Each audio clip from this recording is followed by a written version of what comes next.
अब जिन्हें हमने सारस्वत सम्मान दिया है, सबसे वरिष्ठ रचनाकार, सबसे वरिष्ठ कवयित्री डॉक्टर प्रमिला भारती जी, जिन्हें उत्तर प्रदेश सरकार ने साहित्य भूषण से भी अलंकृत किया है। बहुत बड़ा सम्मान होता है साहित्य भूषण। मैं इन्हें आमंत्रित करती हूँ और इनके गीत की 4 पंक्तियां सुनाते हुए जो मुझे बहुत अच्छी लगती हैं।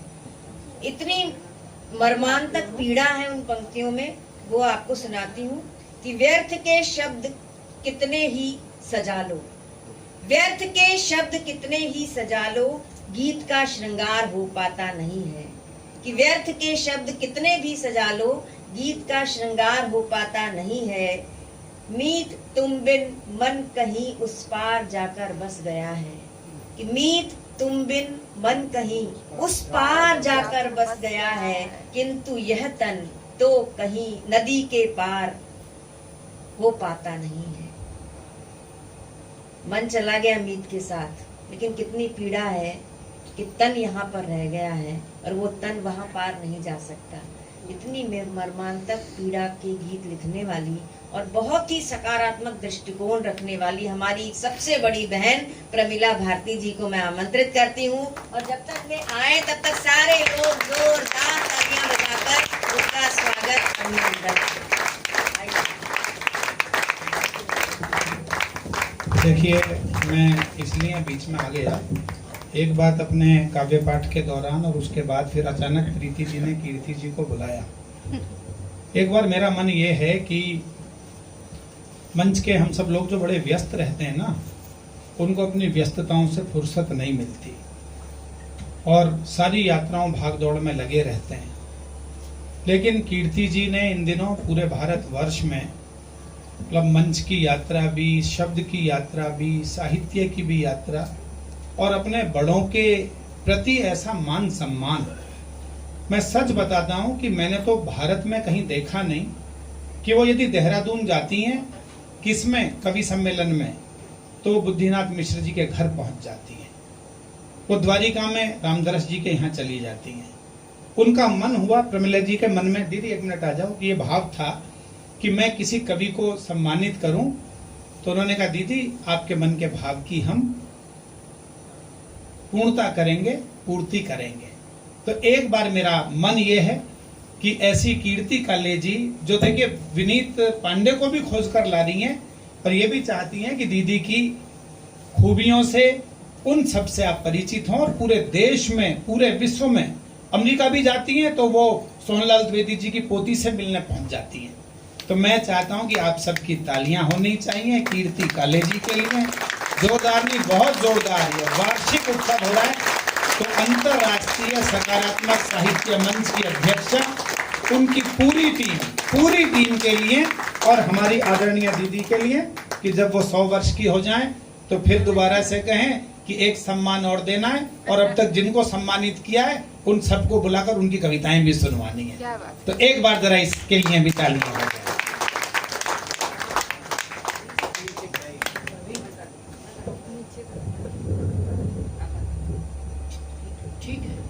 ठीक है, आवाज आ रही?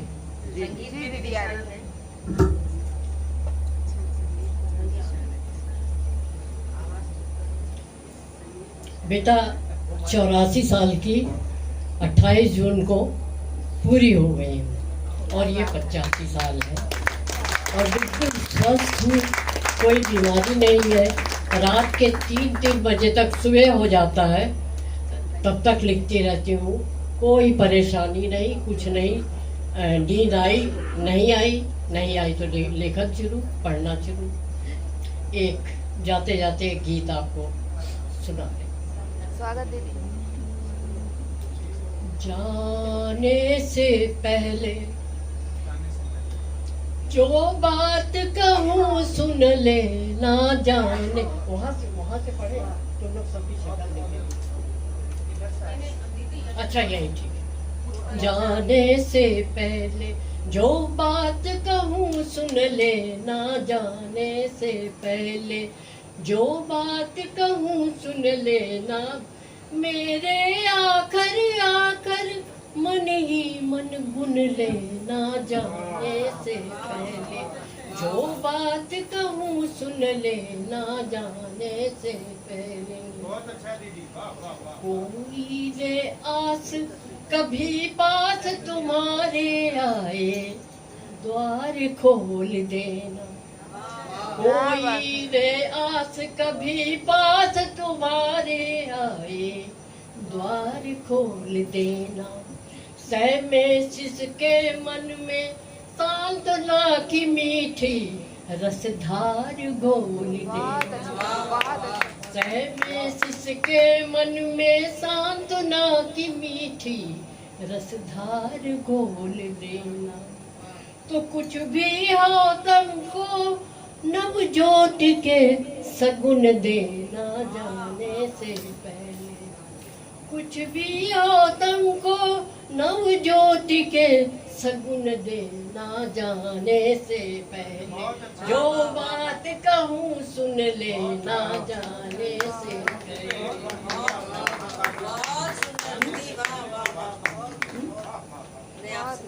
दूसरा बात है, दिल्ली पर अल्पना बनाई है मैंने, उसको नहीं मिटाना।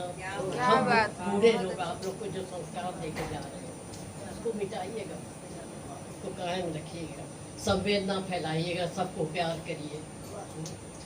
दिल्ली पर अल्पना बनाई है मैंने, उसको नहीं मिटाना।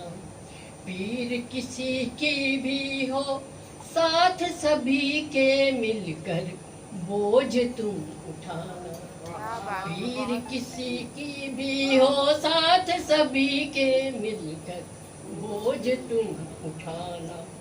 तो बेसुरे सुरों को भी सौम्य मधुर धुन देना जाने से। तो बेसुरे सुरों को भी सौम्य मधुर धुन देना जाने से पहले। जो बात कहूँ सुन लेना जाने से पहले। बहुत अच्छे दीदी, बहुत अच्छे। मन धुनी कपास जो बिखर गए हैं उनको खोने कभी न देना। मन धुनी कपास जो बिखर गए हैं उनको खोने कभी न देना। तो प्यार से दुलारना संवारना स्वयं पर रोने कभी न देना। प्यार से दुलारना संवारना स्वयं पर रोने कभी न देना। तो कबीरा वाली कोरी चादर फिर बुन लेना जाने से पहले।